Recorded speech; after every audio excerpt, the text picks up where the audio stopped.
first song that I wrote was a fluke, and I didn't write another one for another 4 years. I was 17 in the kitchen, and I wrote a song called Leprechaun Song. It's really goofy. What's it? I'm a 17-year-old writing a song about leprechaun. It's just, well, I was strolling through the forest, and I kicked up some leaves, and I flew a leprechaun with purple sleeves. I grabbed him by the collar, and he tried to get free. He bit me in the finger, and he kicked me in the knee. Oh, me. The next thing I knew, he was up in a tree. Should I go on? That's okay. Okay. I can tell you the first thing I learned how to play on the guitar itself. What's that? I would sit the guitar on my lap when I was a kid. It was my dad's guitar, and he left it in the corner, and the kids would just look at it, and then we'd pick it up once in a while, and you put it on your lap and you strum it. You don't know what to do with it. And I'd seen the Beatles, and I had never bothered to try to pick the guitar up and play it. Mm-hmm. And then one day I saw a Mel Bay book in the bottom of the guitar case, and it's like, oh, those are the chords? You put your fingers on those dots and you can play chords. And I was playing all the chords in that thing, like within a few months. One day I was messing around with it. I had learned a D and a G and a C, whatever. And I was watching Cool Hand Luke. And there's this little guitar thing. It's really simple. And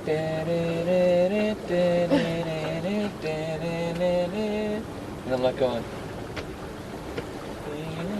I started playing it. So that was the first thing I ever played on the guitar that I listened to, that I copied. 3 years. 3 years guitar, that's all I cared about. Uh-huh. Learning some songs. I knew like three. I was learning Neil Young, I was learning some Bojangles, Bread, you know. I can reach down and touch the water. This is cool. Woo! You like some? There's lots of them. That's okay. So then what led you to go, wait a second, and write? Oh, so I got more into guitar. I was in a garage band in high school, drummer, bass. I was the lead guitar player.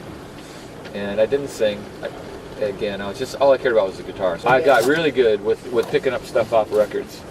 And that's how I didn't have lessons. Now, I did take 2 months of lessons.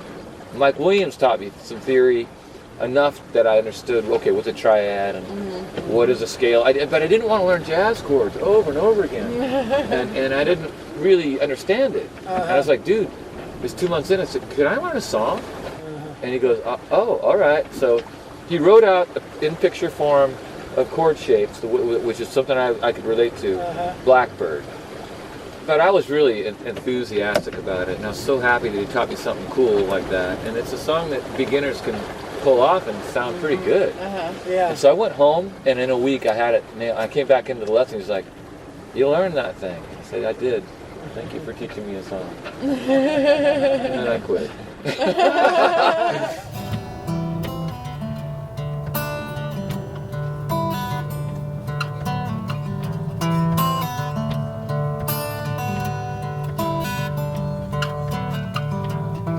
She's a seabird, I'm a scarecrow.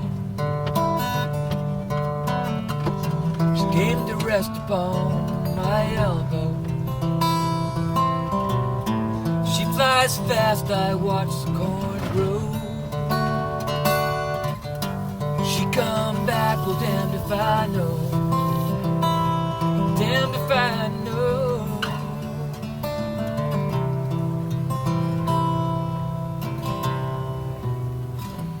Dirty collar, wrinkled pockets, felt hat hanging across my sockets, arms of wood, crooked jaw. Am I the saddest thing? Am I the saddest thing she ever saw? She's a seabird, I'm a scarecrow. Well, I turned to driftwood in the shallows. Damned if I know. Damned if I know.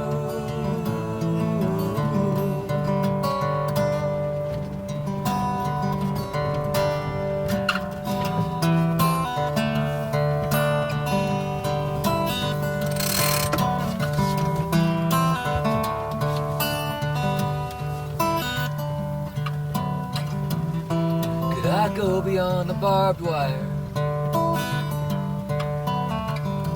If I could walk, I'd run like wildfire.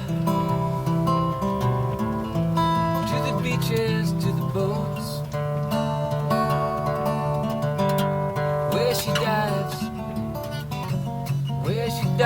and where she floats. That song, big blue water to a scarecrow. Well, I turned to driftwood in the shallows, damned if I know. Sounds great. Damned if I know. Damned if I know.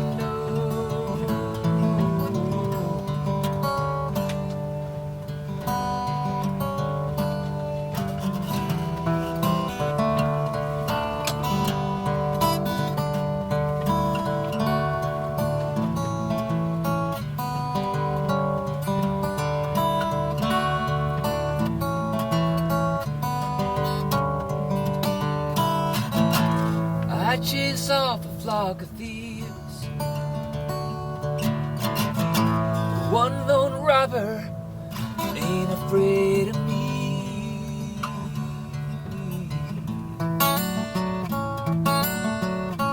Where she lands and when she leaves ain't got much to do with me.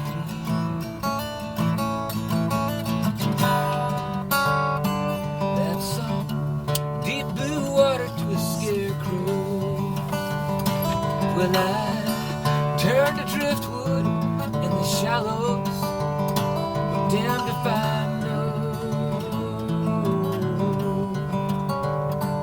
Damned if I know.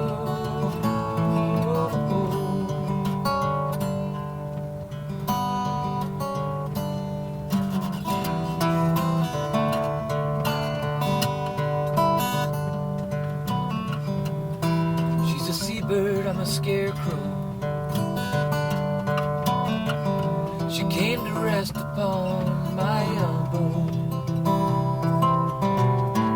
She flies fast, I watch the corn grow. She come back, well, damned if I know. Damned if I know. Damned if I know. Damned if I know.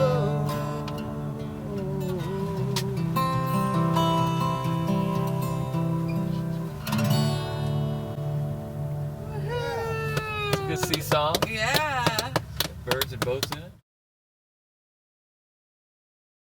I kept doing the band thing, and then when I got into college, I didn't know what to do with myself. I almost flunked out the first year. Where was this? Hayward State. Uh-huh. Summer, I went to summer class with the classical guitar teacher, and this guy got me into the Frederick Node book. And I was like, this is enjoyable, and I learned 20 songs out of that book over the summer, learning to read. So I became a guitar major for a year. Oh, that's cool. And I studied with this guy, Jim Bertram, rest his soul. He was a good man. So you studied a year, but only a year. But it was a hard year, and I was a really good student. I cared about it. I got A's and B's, having come from no musical background, and I was doing sight singing, I was doing four-voice writing, and I was really working hard at it, and I was in the choir. That did get me thinking about my voice a little bit, and I could always sing harmonies, I could always sing with the radio when I was a kid, and it gave me one solo for a whole quarter's worth of music that we were going to perform at the end of a quarter. And halfway through, the choir director, you go in and you sing the material to make sure you know the parts, and you heard me sing just to show him that I knew the material as a regular singer in the back. Right. And he goes, huh. And he didn't tell me this, and then sprung it on me during rehearsal the next day. He goes, McNevin, you're taking this solo. And I'm like, what? And I was scared, stiff. He wanted me to sing like a boys' choir, kind of pure note, not a lot of vibrato. Qui avederu doculi mei. That's all I had to sing. I never did it right once. Until the performance. Just sucked it up and I sang it finally, but I'd get a cough in my throat, I'd freak out. It's just a big auditorium, and we're all out there in black, and I was sweating the whole time, and I was just I'm surprised I didn't faint. Right. It was the most nerve-wracking musical thing I've ever done and ever will do. Oh, and I had Roberta Burka. Roberta Burka? She was a great teacher also. But that's something. Roberta was the sight singing teacher, and she helped us with theory too. And I was in a class with her once, and she goes, "All right, so this is from the Kyrie of whatchamacallit or whatever." And I go, and my hand goes up. What? What's a Kyrie? She goes, "McNevin? Aren't you Irish Catholic?" I go, "Yeah." Because you don't know what a Kyrie is? No. What is it? It's a mass. It's a part of a mass. Oh, I didn't know the masses had parts. And she goes, "There's 7 parts of the mass." I was clueless. We just went kneel, sit, stand, kneel, sit, stand. The first brother home after mass, if you go to the early mass, gets the corn pops. That's the only thing I know about church.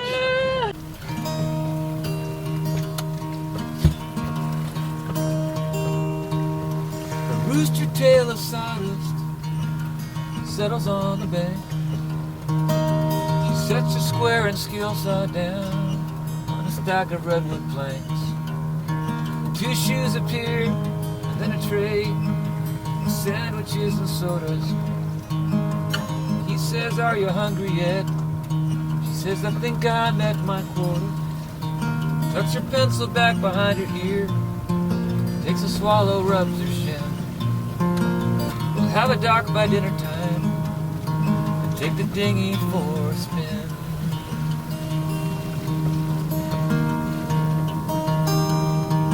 Had a few dry summers, but all the same, right now things are right as rain, right as rain.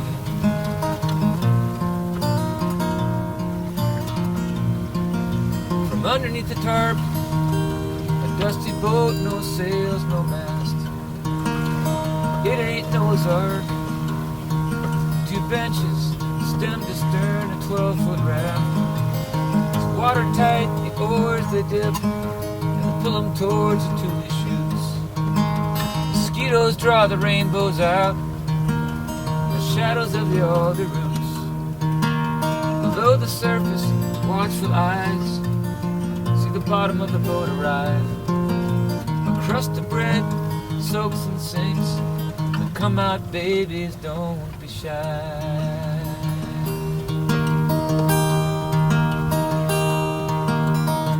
Raise some bread to Pam and Charlie, in the dinghy hunky-dory.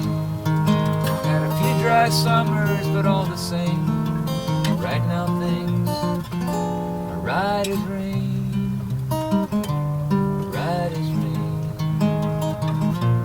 right as rain.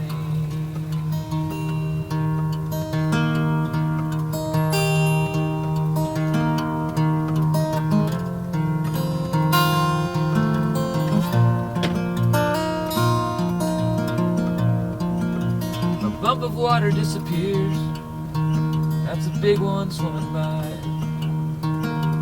The sequins of an aspen dress, dropping teas of dragonflies. He says all the bats are coming out. She keeps an eye peeled for a splashing trout. Fall is fleeting, pond is freezing, twilight's coming early now. She always brings a book for reading, a blanket for the chill. Soon sleds and hockey skates carved upon the trails around Daniel's Hill. Mosquito Lake of its past, soon to be a looking glass. Had a few dry summers, but all the same, right now things are right as rain, right as rain. Right now things are right as rain.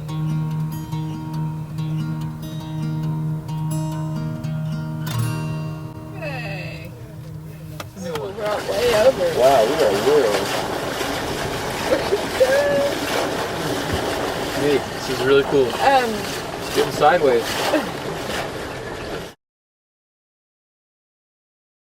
So anyhow, 1 year, Okay. but then what happened at Okay. the end of that year? It got a GK 212. My amp from my garage band, rock and roll stuff, is in my dorm room. For 1 year, I'm in a dorm. I'm playing electric a lot. I'm studying classical.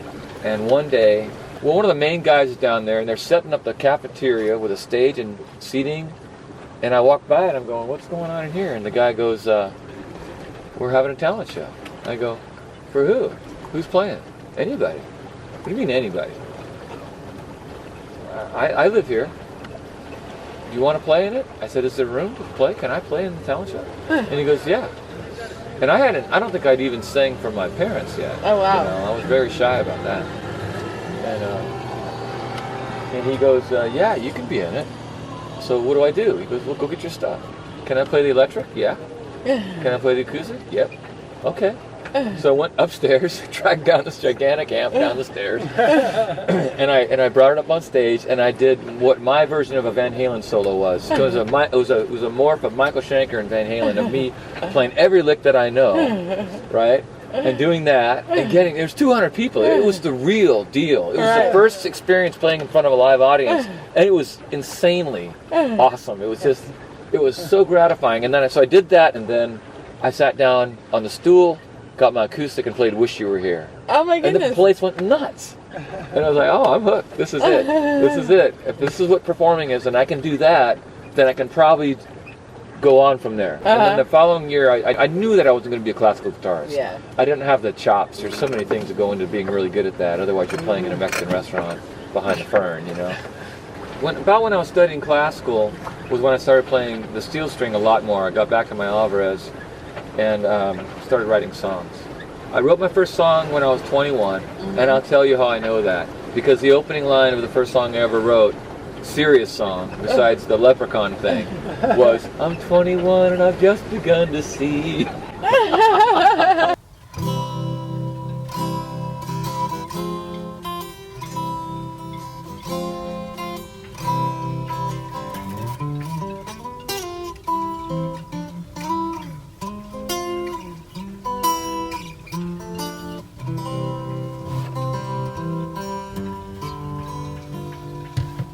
Got a dark patch of sand and a place for my rig. I got a 30-foot trailer and a porcelain head.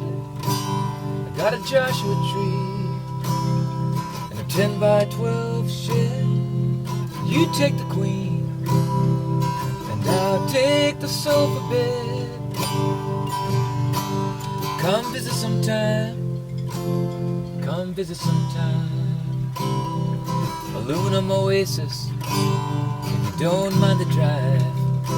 I got cold beer and cribbage, AC and propane. Come visit sometime, and I'll do the same.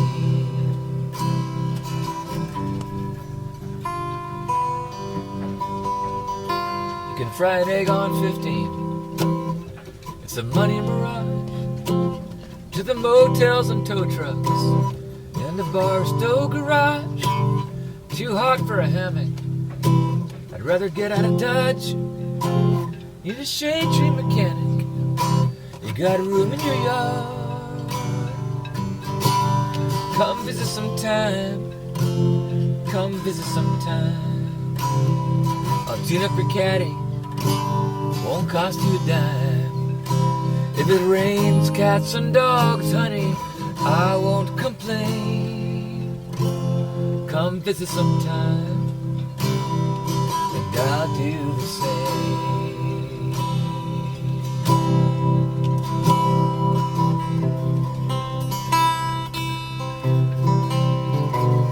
Do your big avocado trees grow low-hanging fruit?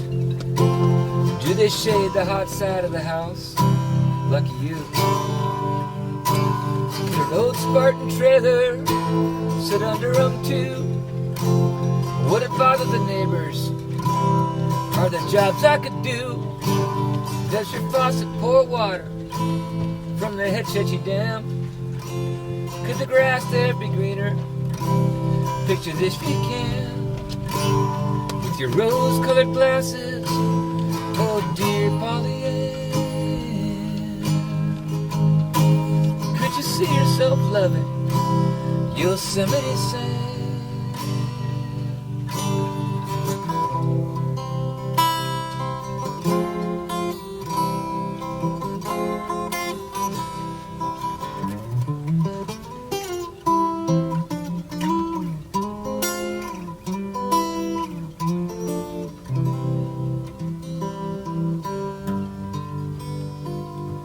buzzers in Barstow circle high every day. This ain't no bird bath, it's a game of decay. 120 degrees in the shade. Nobody would miss me if I headed your way.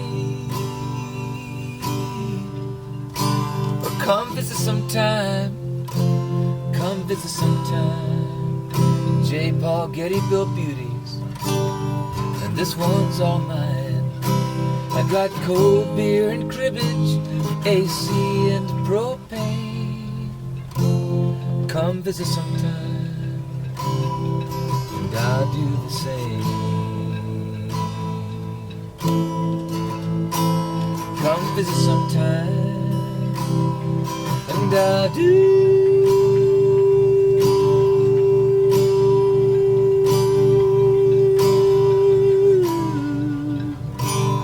the same.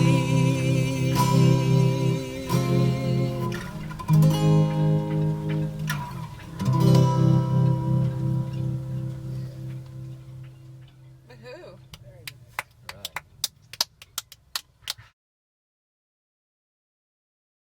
And then I dropped out of college. I went into a funk. I moved into this cabin and I took care of horses for the rent for about 8 months, and I got a gig at the Brass Door. Where's this? San Ramon, right up the street from the Wicked Eye strip club. Back when they had them. San Ramon and Danville don't have those anymore. I didn't think so. So, oh, you're gonna love this. We're on a boat, right? So my brother comes home from the grocery store job he's got, and I've already gotten out of the grocery business with him, and I've now done something else. I don't know how I'm making money. He goes, you're doing all this music, Mike. You know how to make money? You got all these other jobs you do. You know what you do when you're a musician? You gig. Oh, okay. And I go, oh. It never even occurred to me to go get a gig. And I was at a point where I knew about 20 covers, and I could handle the guitar pretty well. And I'm about 22, 23, when he has this little talk. So I scoured the San Ramon Valley. I went to 70 different cafes and restaurants. None of them would give me a gig. And the Danville Hotel was like, yeah, you can't play here. You don't have a resume. You don't have enough material. We're a 4-hour gig, and you got to know what you're doing. So I started going to the Danville Hotel. I watched those guys work a little bit, like American Pie, all that stuff that you needed to do. You worked the crowd, got them all drinking, which was a big deal back then. They smoked and drank back in those bars. And I said, well, I got to get a gig somehow. And so I went into a place called Fat Fanny's. And I auditioned for the talent manager. Right. All the employees had to be doing something, juggling, dressed up somehow. Oh, wow. Entertaining the kids eating there. And he goes, well, you sing okay and you play okay? How many songs do you know? And a handful. I knew about 15, 20. He goes, all right. He goes, figure out what you're going to be, and you're gonna work here. I said, okay. I got a costume. So I went home. This is it. This is the pirate moment. I dressed up as a pirate. I had a gig and I had to get the costume put together. I had washed a foam blanket and it disintegrated. All that was left was this netting. There's also, about to go into the garbage, were some sweats that got shrunk in the wash, and they got washed with some red socks or something. They were like purple pink, and they looked like knickers. So they came up to my knees. I wrapped the netting around my waist. I cut out cardboard stars and made starfish and fish, and I got them caught up in the net. I had a pair of underwear band on my head, holding down my eye patch. I think you couldn't tell. I wouldn't have just walked around with Fruit of Loom on my head. But I needed a band to hold an eye patch that I cut out of some cloth. And I had a spaghetti strainer that looked like the shape of a sword, and I stuck that in my belt. And my mom had this little wooden chest. I still have it. And it's one of my favorite things, a little wooden chest with a little handle on it. And I hung that from my waist with the top off of it, and that was my tip jar. And then I took a brown bag, I tore a little portion of it out, I burned the edges to make it look like a map, and a treasure map, and I wrote my songs on it and pretended there was a map and a place to find things. And I walk up to the table and I go, this is me treasure map. And I throw down the map on their table, and they're looking at me and they're not sure what's going on. They look at it and they go, oh, I get it, we pick songs. So they would pick Fire and Rain or Heart of Gold or whatever I knew. They would pick the song, and then I would sit there and play the song, stand there by their table, and they're like, okay, go away now. But I wouldn't leave until they put money in my... They go, oh, I just go, then this is me treasure chest.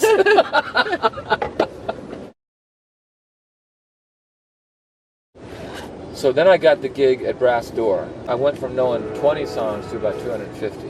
It was an old steakhouse from the 50s, tuck and roll booths and really old bar.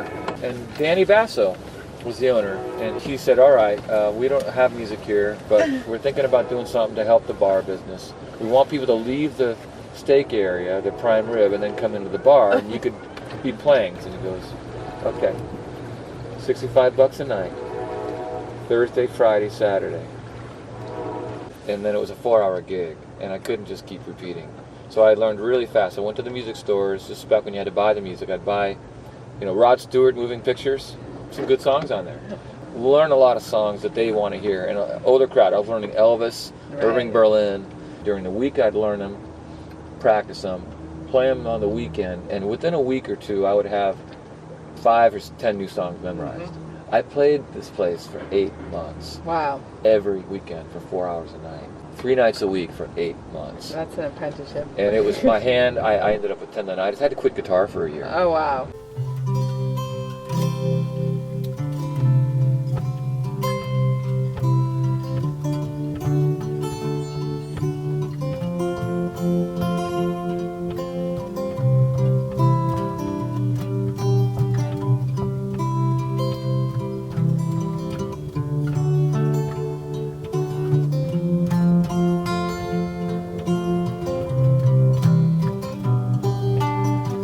Sheldon built an airplane out back in his garage.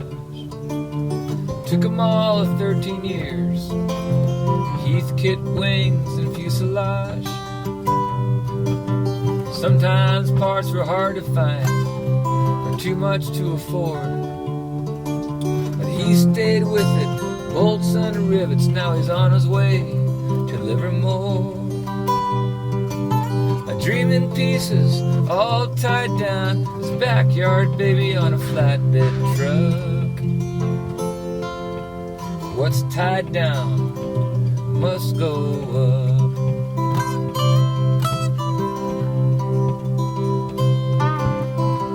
up. Took a month to fit her all together. Attach the wings, mount the motor, pull the prop, hear the roar. Hear what Shell's been waiting for. Runway test, cross your fingers, check the gauges, flaps and rudder. Friends and family waving from the hangar. Shell flies off, left departure.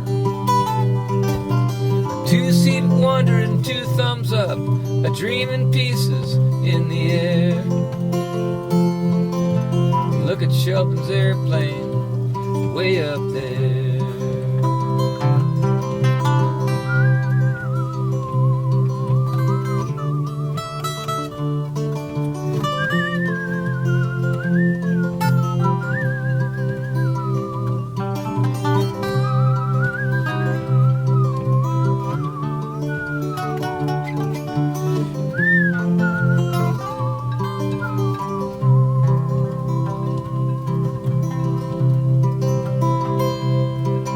That day changed old Sheldon's life. He touched down, picked up his wife. Shell and Sharon, their grand finale. They flew off to Concho Valley. They got an airstrip there, go any direction. Pick a nice day, fly to the Grand Canyon. Fishing with John, see old friends at random at the air show back in Oshkosh, Wisconsin.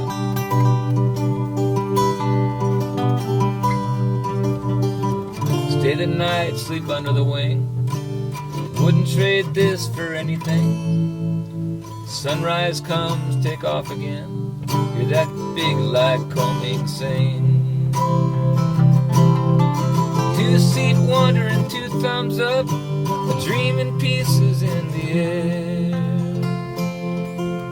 Look at Sheldon's airplane, way up there. Look at Sheldon's Airplane, way up there. Sheldon built an airplane out back in his garage. Right on. Yeah. My brother was playing professional soccer back east. Huh. And he was playing for a Florida team, but he had played for the Jersey Rockets, and he had a bunch of roommates in Jersey City. And he went out to see them, and he said, there's a really good folk singing in New York City. He goes, you should go check that out. I went out for 2 weeks, never seen a city. I never even came to San Francisco. I'm a country boy from Niles. So I decided I would do it. So I dropped out of college. I went and played the streets in Manhattan. All of the songs that I'd written up to that point, I stopped playing, because I started writing more songs that were real. New York was when I started writing songs that felt like they weren't me making stuff up. And then within a month or two, I got thrown in jail for jumping over the turnstiles in the subways. In New York? In Jersey City, when I was going from Jersey City, I took the PATH train under the Hudson into New York, and I got thrown in jail that night. They strip searched me and everything. Oh, jeez. And I have a song called Jersey Jail. But I wrote that in '88, 3 years later. I was already back from New York. It took me 3 years to cool off. About now. Job, ho. They called me the California Cooler in jail. Oh, really? How long were you there? 1 day. Oh, jeez. I had a nickname. But I got a song out of it. It won Song of the Year. But I played the open mics at Folk City on Monday nights. Phil Oak's sister, Sunny Oaks, was the open mic host. Oh, wow. She was the sweetest person. And so I really look forward to those nights. That's when I played my 2 songs, you know, and that scared me to death. Playing 2 of my own songs at an open mic was way more nerve-wracking than playing a 4-hour bar gig. Right. Dustin Hoffman heard me in there. I tell this in concerts. Oh, yeah. Dustin Hoffman, Warren Beatty, Julie Christie walked in on the Monday night open mic researching their roles in Ishtar as failed songwriters. I was with my roommate, and I said, Dustin, I could hear him laughing. I told a joke. And the joke was, why was the baby cookie so unhappy? Because his mommy was crummy and his daddy was away for so long. Good God. You told that on stage? I told it on stage because comedians were bombing. And I figured, well, I'm going to play a song. I'm immune to the having to be funny thing. And I told that joke just the right way. And they could hear Dustin Hoffman. He's got a really distinct cackle. And I didn't see him. The whole time I was in there, it was dark, and I never saw him. I was looking. I heard he was there. And then I got off stage, and I go, is Dustin Hoffman still here? And they go, he left. I'm like, really? So I walked outside, and it was him, and I never saw Warren Beatty. I was just dialed in on Dustin for some reason, the graduate, you know? Right. So I walked outside, and I saw 2 limos parked up kind of up on the sidewalk with about a dozen famous, everybody just decked out on a mission of research for this film called Ishtar, which was a $40 million bomb. But I wanted to meet him. So you walked up to Dustin. So I didn't say excuse me or anything. You just said Dustin. I went bang, bang, bang on his shoulder. I tapped him on the shoulder. And I go, excuse me. And he didn't even look at me. He was just pissed, right? So he just looks ahead like, I got another knucklehead on the streets of New York attacking me. In the middle of my world, with all these people, this knucklehead is tapping me on the shoulder. And he didn't look at me for like 3-4 seconds. It's this pregnant, stressful little pause. He stares ahead without looking at me, and you can see his eyes kind of go like that, you know? There it goes. And I go, I say, did you enjoy it? And he looks at me and he goes, oh, yeah, hey. I said, so did you hear my song? He goes, yeah. I said, did you like them? And he goes, yeah, you're really good. I love your voice. I love your guitar playing. It's really good. And I'm looking at him going, and I go, I'm looking at my shoes. I go, well, I like your movies. Artist to artist moment.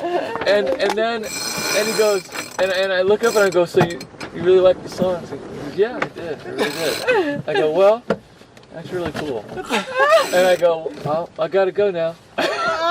And I just said, and he goes, all right, see you later. I go, okay, bye.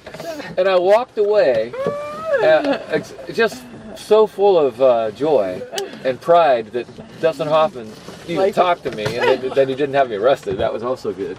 And so I got about, 30 feet down the sidewalk, and I turned around just to make sure that it really just happened. I looked around, and everybody, he's short, right? Uh-huh. Everybody was talking and forgetting everything. He was looking back at me with a big grin on his face. Aww. Big grin. Nice. And I could see his face, and I was like, wow. That's it. That was it. That was my best New York experience. That, and I met Sulu. I met crossing the street. Remember? Star Trek? I said, hey, Sulu. He goes, hey. But I had tendonitis, so I couldn't play very much. I played in the subways until my hand hurt, played the open mics on Monday nights, and I went back to California when I ran out of money. I've been icing my hand in New York, and then I get home and I have to get work, and I can't play the guitar like I wanted. Oh. I had to quit for about a year. I got a job with my uncle doing construction. I did that for 6 months. I recuperated a little bit. I wrote only 2 songs But in you 6 needed months. to work. I was completely wiped out. Yeah. Construction unbelievably helped me get my hands back, using them in a different way. Right. And I was careful. I would take gigs, but I would never do a 4-hour gig again. And I would always take 20-minute breaks. Ready? Party mode. So I started playing bar gigs for another 3 years. Wrote Jersey Jail, but I was not playing my songs in public. Nobody knew I was a songwriter. And then in 1990, I moved into a butter factory in Berkeley. I got out of Danville. I got rear-ended on the Bay Bridge. I was driving my car, got rear-ended. It knocked it into the side. The car still ran, and I had all these dents, and I got $6,000 for the repair of the car. That gave me $6,000 that I wasn't used to having. And it hurt my lower back. And so I couldn't do construction anymore. Right. And I had $6,000 to live on. Right. I totally said, I'm doing music. So I was playing open mics at the Freight and Salvage. I had been living in a butter factory. Want to hear some bad jokes? It was a marginal living space. And it had parquet floors. And I went to Kerrville. I got into Kerrville New Folk that year, 91. Did you won?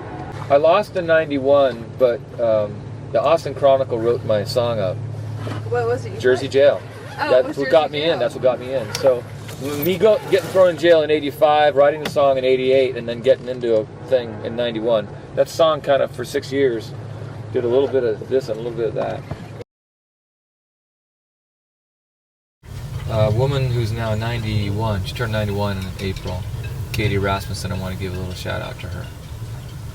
And I met her in the Nile Cafe, and she was in her 70s, 20 years ago. I had a party at their house across town in Fremont, and there was a painting in her backyard on her backyard wall. She's a really brilliant painter and sculptor. She told me the story of what the painting was, which I'm going to sing for you now. Here we go.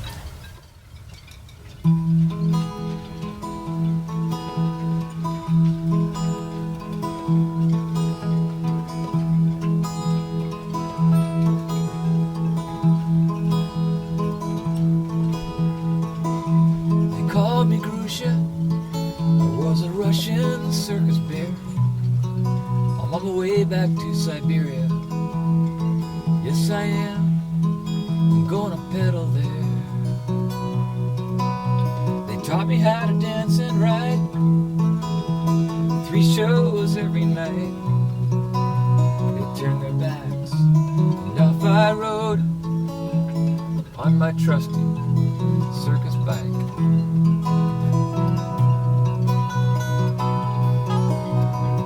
I sat up straight, went round and round, traded treats for their commands. I held on tight to the handlebars, used my feet like they were hands. I raced the pigs and the chimpanzees, but I know I'm not a man. Now for 30 miles I pedaled straight, and they don't know where I am. They call me Grusha. I was a Russian circus bear. I'm on my way back to Siberia. Yes, I am. I'm gonna pedal there.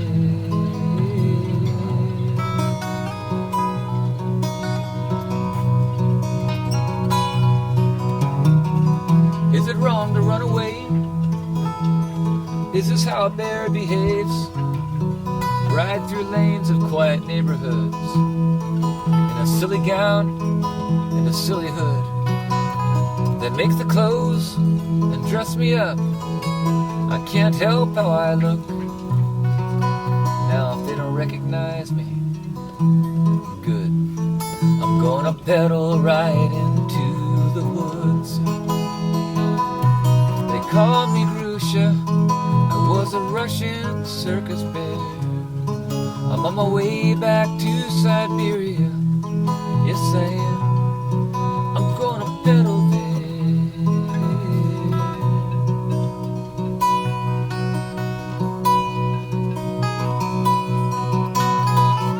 Life beneath the big top canvas is all I've ever known. Trailers, cages, town to town. Sometimes you passed my forest home. And I'm not sure what I'll do now. It's a game of hide and seek. Maybe they'll just quit and go home too. And I'll spend the winter off my feet.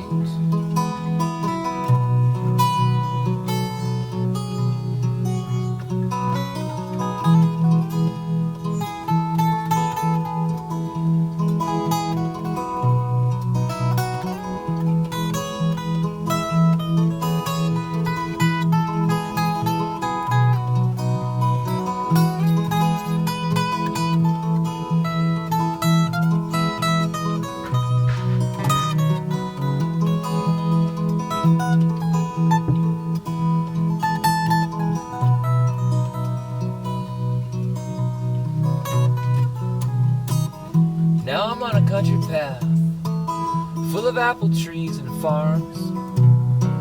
2 horses see me kick their heels. How I could use a barn. But I can't stop to rest or drink. I gotta pedal till I'm gone.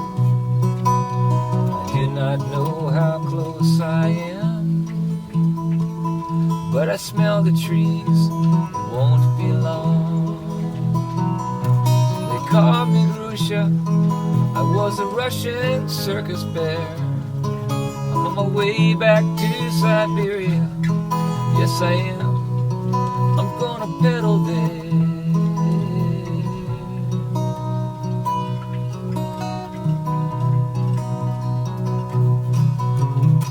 The sky appears so much bluer than I remember as a cub. Sit down by a berry bush, not a hint of circus grub. Forest air runs through my fur like grass, my brown face against the sun. No finish line, just the forest pines. The only bicycle race I ever won.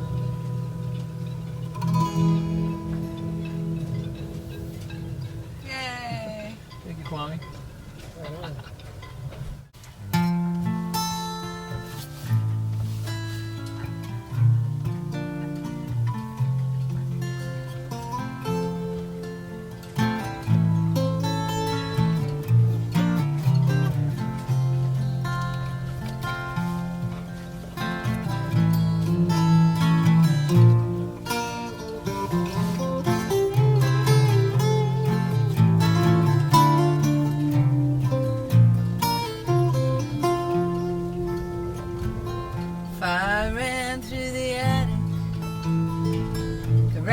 Chased by a dog, truck siren blared, a horn through the fog, our disbelief of what we saw. A run, you said, get up, get up, get up, get up out of bed. 2 stories, 10 units, 50 years, lifetimes of history, gone up in smoke one night on a high desert street.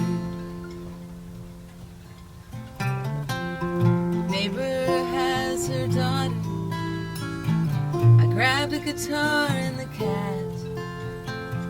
You were wearing your pajamas and your favorite hat. Everyone got out to safety as glass broke and smoke poured. No one could utter a word or save anyone. 2 stories, 10 units, 50 years, lifetimes of history, gone up in smoke one night on a high desert street.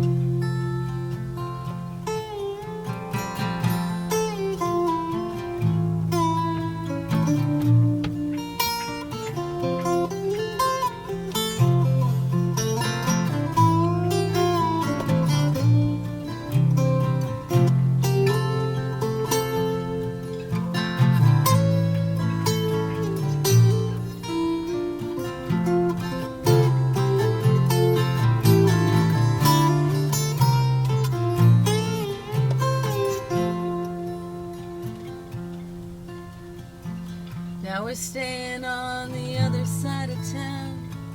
You borrowed your brother's truck. I wear my mama's dressing gown. We're both counting on our luck. In the sunset and the waxy moon, we call the morning dove. Trying to put it all behind us and save our love. 2 stories, 10 units, 50 years, lifetimes of history, gone up in smoke one night on a high desert street. 2 stories, 10 units, 50 years, lifetimes of history, gone up in smoke one night on a high desert street.